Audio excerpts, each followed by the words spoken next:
Sekalipun orang tua kita cacat, tidak memberikan faedah untuk kita, tidak memberikan manfaat untuk kita, justru merepotkan kita. Tapi itu justru jalan tol untuk kita menuju kemuliaan. Assalamualaikum warahmatullahi wabarakatuh. Hai teman-teman, balik lagi dengan Ngobrol bareng Mbak Zizi. Kali ini kita kedatangan tamu yang keren, cantik dan soleha. Masya Allah. Ada Kak Cica di sini, seorang ibu rumah tangga tapi dengan seabrek kesibukan. Masya Allah. Susah banget loh guys untuk dapat jadwal dengan beliau. Dan beliau sudah melanglang buana kemana-mana bersama suaminya yang tercinta. Masya Dan Allah. alhamdulillah bisa mampir ke sini. Masya Allah, makasih Mbak Zi undangannya. Sungguh terhormat nih bisa datang ke sini. Halo teman-teman. Baik Kak Cica, kita pengen ngobrol nih, dalam nih, karena saya yakin banyak juga teman-teman di luar sana yang merasa relate sama kita nih sebagai seorang ibu ya, ibu rumah tangga. Banyak banget yang DM, banyak yang ngeluh juga, ngerasa bahwa aku pengen jadi ibu rumah tangga itu berat ya. Apalagi kalau misalnya sehari-hari kita nonton di internet atau ngelihat di sosmed gitu, kiri kanan teman keluarga kok kayaknya bisa punya karir ya, meskipun udah berkeluarga gitu ya. Kok sebagai ibu rumah tangga tuh kayaknya cuma bisa dasteran, urusannya cuma dapur, kasur, mandi, sama dapur ya, rebek gitu ya, karena bahkan lupa gitu merawat diri sendiri. Betul. Karena tiap hari kelelahan gitu. Betul sekali. Sebenarnya sebagai ibu rumah tangga tuh kan nggak gampang ya, tapi saya ngelihat Mbak dengan aktivitas Mbak yang sama itu kok bisa gitu menjalani. Ada nggak sih fase di mana Kak Cica dulu tuh yang merasa berat gitu sebagai ibu rumah tangga? Oh iya, pasti ya. Setiap ibu rumah tangga yang sudah memiliki anak, apalagi anak-anak kecil, pasti mengalami fase yang berat. Saya pernah merasa sangat down. Itu awal-awal pernikahan saya juga, saya punya 1 anak, 2 anak. Saya pernah merasa, alhamdulillah suami saya memberikan saya uang yang cukup, tempat tinggal yang nyaman. Tapi ada sesuatu yang sangat menekan jiwa saya. Dan itu saya tidak bisa mengungkapkan, akhirnya saya kehilangan berat badan itu sekian kilo. Dan saya tuh menjadi sangat kurus sekali. Nggak doyan makan? Nggak tahu, saya juga nggak tahu. Ternyata setelah saya kaji hari ini, mungkin dulu ada sesuatu yang hilang dari jiwa saya. Itu bukan kehilangan cinta suami atau kehilangan cinta anak atau dengan itu tadi, bukan. Tapi saya merasa ada bagian dari jiwa saya yang lain yang hilang. Sebelumnya mungkin saya cerita sedikit. Ketika dulu saya masih gadis atau ketika saya masih aktivitas mahasiswa, saya tuh sangat sibuk. Kegiatan saya dari pagi sampai sore, bahkan sampai malam. Dan orang tua saya cuman kasih tahu saya, kasih garis, kamu silakan aktivitas tapi jaga diri baik-baik. Alhamdulillah sebuah komunitas saya itu positif dan di sana saya banyak belajar. Sampai belajar sama sekarang suami saya juga, itu juga belajar public speaking, belajar dunia panggung, belajar organisasi, itu semua saya lakoni. Dari aktivitas yang sangat sibuk menuju aktivitas yang berbeda, masuk ke dunia lain. Nah, karena dulu saya tinggal di Bengkulu dan menikah dengan orang Betawi, otomatis saya tinggal di sini di Jakarta. Jadi saya kehilangan dunia saya. Saya merasa saya harus membangun lagi dari nol. Jadi di Bengkulu itu dulu saya dikenal banyak orang, terus saya melakukan aktivitas yang banyak. Ketika saya berumah tangga, saya kehilangan semua itu. Saya kehilangan orang yang mengenal saya kehilangan teman-teman baik saya kehilangan jati diri saya, bahkan ya menjadi seorang istri gitu ya, dari orang yang sangat aktif, dan saya kehilangan semua itu. Akhirnya saya merasa saya harus bangkit. Kata suami saya, silakan kamu cari aktivitas gitu. Kebetulan dulu awal-awal rumah tangga kita nggak pakai pembantu, dan teman-teman harus tahu nih ya, dan ini sangat menjadi momok yang menakutkan buat sebagian orang, Mbak Zi. Saya 6 tahun tinggal di rumah mertua. Saya ada kamar di belakang, memang kamarnya lumayan besar, dan saya merasa dunia saya itu hanya 5x4 ya, kamar kita segitu 5x4, dan saya hanya merasa tinggal di situ. Ada satu hari itu saya sangat gemas sekali dengan kehidupan saya. Saya merasa saya capek begini terus, ya Allah. Saya pengen menjadi diri saya yang dulu. Saya kehilangan Cica yang dulu.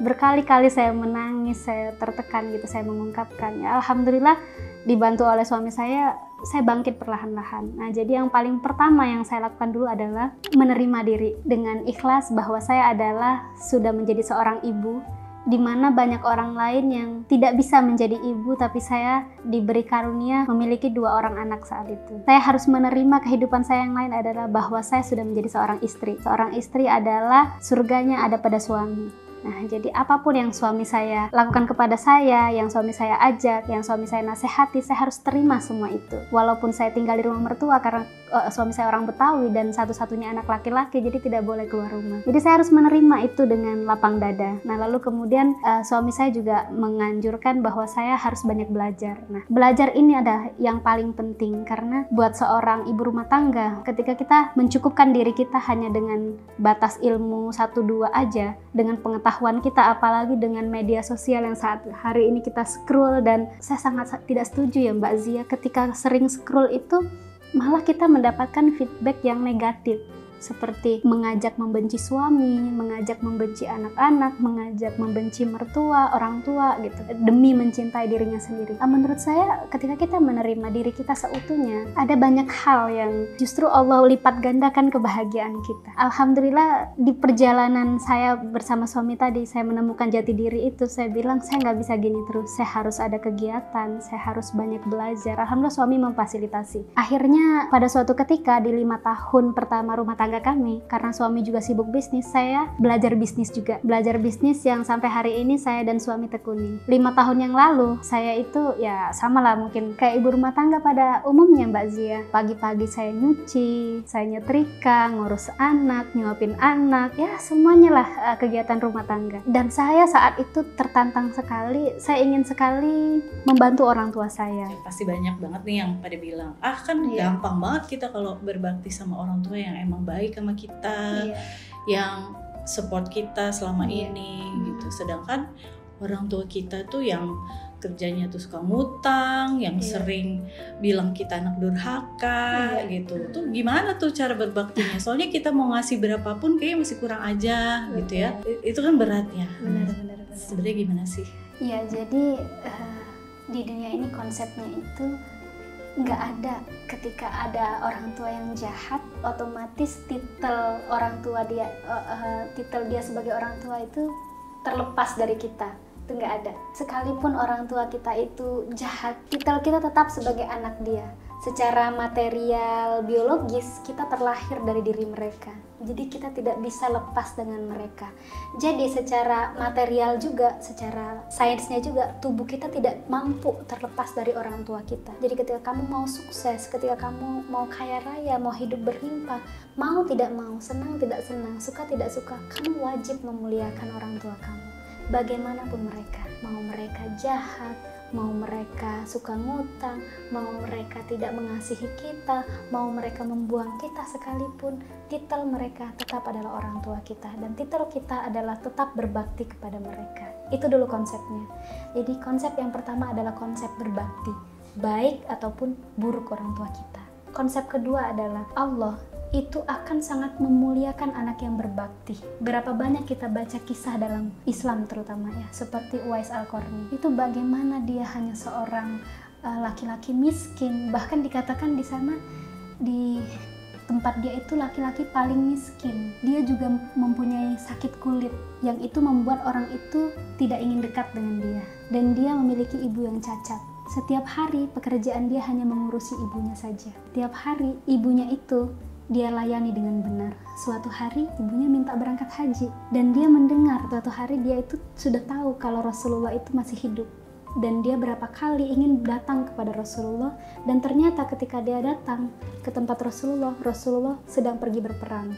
Jadi dia menitipkan salam kepada istri Nabi. Jadi selama hidup dia tidak pernah bertemu dengan Rasulullah karena dia melayani ibunya. Lalu kemudian ketika ibunya minta haji, dia berpikir dia tidak punya uang. Akhirnya dia latihan fisiknya untuk siap menggendong ibunya. Jadi dia latihan menggendong lembu, anak lembu mulai dari bayi naik bukit, turun bukit.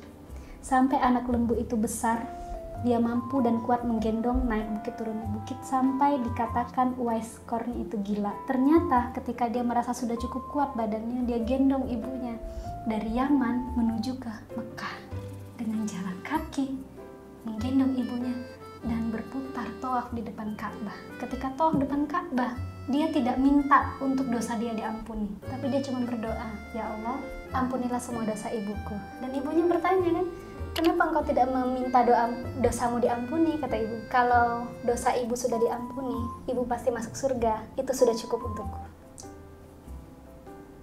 Dan saat itu juga ibunya berdoa, ya Allah sembuhkanlah penyakit kulit anakku. Dan saat itu juga depan Ka'bah penyakit kulitnya itu sembuh kecuali di telapak tangannya.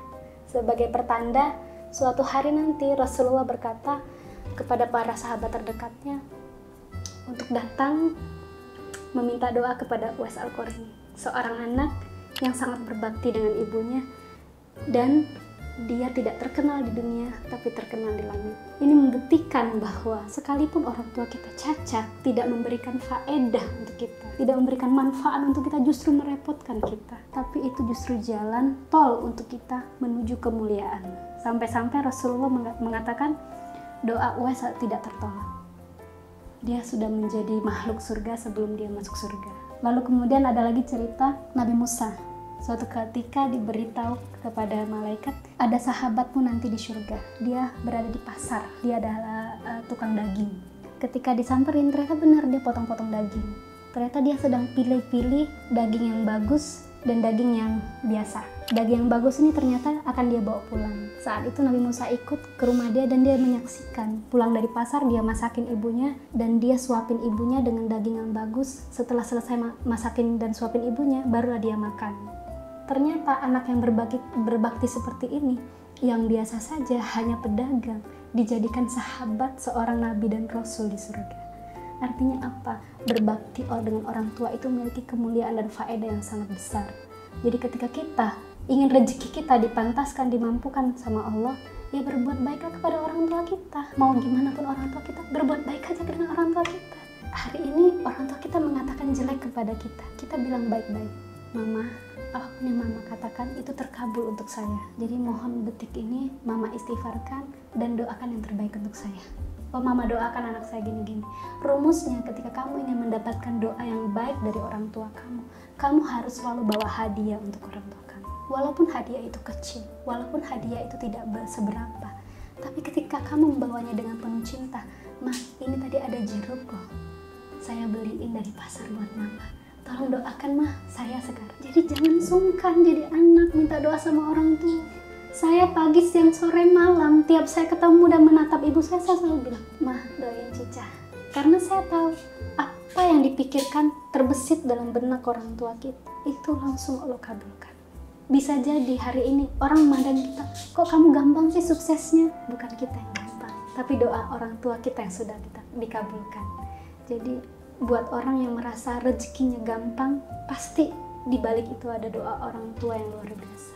Ya, jadi bagaimanapun orang tua kita kelihatannya nih, banyak yang ngeluh soalnya orang tua jadi beban, harus dirawat, harus ditengokin, tapi justru sebenarnya kita membutuhkan mereka ya, keberadaan mereka. Betul. Bagi kalian yang di usia produktif ngerasa bahwa kalian sukses, bahwa kalian ngerasa oh kayaknya hidup ini gampang-gampang aja ya, mau kita beli apa aja bisa, jangan sangka bahwa itu karena kerja keras kalian sendiri. Gitu. Oh kan saya dulu kumlot, saya kan bekerja keras. No guys, ada doa orang tua di situ yang sangat berperan supaya Allah tuh mendengarkan tuh ya karena dari lisan orang tua kita gitu. Kan amalan kita kan bisa jadi biasa-biasa aja, tapi orang tua kita lah yang rajin ke pengajian, mengaji, terus berada di atas sejadah jauh lebih banyak dibanding ketika kita terlelap tidur, orang tua kita sedang menangis mendoakan kita. Dan hatinya sangat tulus kan. Orang tua tuh kan kayaknya nggak neko-neko ya dibandingkan kita tuh kan ambisi banyak, tapi orang tua tuh justru melihat kebahagiaan anak tuh udah jadi kebahagiaan. Ketika saya mendapat rezeki, orang pertama yang saya senangkan adalah orang tua saya. Jadi saya walaupun itu saya kasih kabar Cica dapat ini mah ini. Mengabarkan orang tua dengan tentang pekerjaan kita, tentang pencapaian kita itu, orang tua itu tidak minta apa-apa. Cukup dia dengar kita sukses, kita dapat rezeki, itu adalah kebahagiaan yang berlimpah untuk orang tua kita. Dan satu poin penting lagi ya, kita nih sebenarnya lagi menyiapkan anak-anak kita juga loh. Untuk nanti bagaimana memperlakukan kita gitu. Betul. Ini kan pemrograman nih buat anak. Kira-kira sekarang nih kita masih usia produktif, masih segar bugar, masih berkemampuan dan berdaya gitu untuk bekerja. Pasti ada limitnya kan, dimana kita sudah sepuh. Nah, alhamdulillah kalau kita sampai sakit, yang berarti bergantung juga pada anak kita. Bagaimana nanti kita diperlakukan, juga bergantung dari bagaimana sekarang kita memperlakukan orang tua kita. Karena sikap kita lebih tertanam dalam hati anak-anak kita ketimbang perkataan kita. Jadi contoh real, oh orang tuaku ini anak yang berbakti lah dengan orang tuanya, maka tidak perlu diajarin, mereka udah otomatis akan berbakti dengan kita. Gak usah banyak-banyak ceramah ke anak-anak, mereka Gak usah ceramah, mereka nggak bakal dengerin tuh, paling cuma 2-3 kalimat awal aja. Tapi habis itu mereka udah bosen. Tapi justru dari contoh perbuatan real kita lah yang akan sangat terekam sekarang. betul. Terus gini, Kak Cica ada juga yang bilang bahwa Kak Cica mah gampang ngomong kayak begitu, berbakti sama orang tua, bisa sukses, bisa ngapain gitu. Sedangkan kita aja tuh masih sakit hati sama orang tua kita, apalagi kalau inget dulu zaman kita dididik gitu ya, luka batin lah gitu ya. Ketika kita dulu dizolimi mungkin sama orang tua gitu, itu gimana cara ngadepinnya orang?